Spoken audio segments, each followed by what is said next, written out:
Su-25 təyyarəsinin taktikası ondan ibarətdir ki, aşağı və ən aşağı hündürlüklərdə qəfil olaraq yüksək sürətlərdə düşmənin cəbhə xəttindən keçərək dərinliklərdə olan düşmənin mövqelərinə zərbə endirsin. Amma güclü hava hücumundan müdafiə sistemində bu tapşırıqları yerinə yetirmək itkilərin çoxalmasına səbəb ola bilərdi.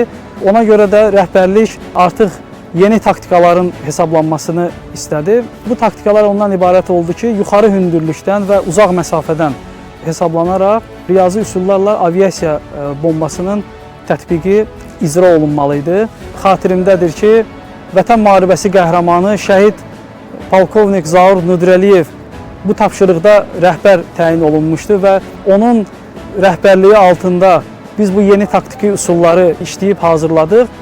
Yeni taktikadan istifadə edərək döyüş tapşırığını icra edən zaman təyyarəçilərimiz hətta təyyarənin məhdudiyyətlərini aşmaq məcburiyyətində qaldılar.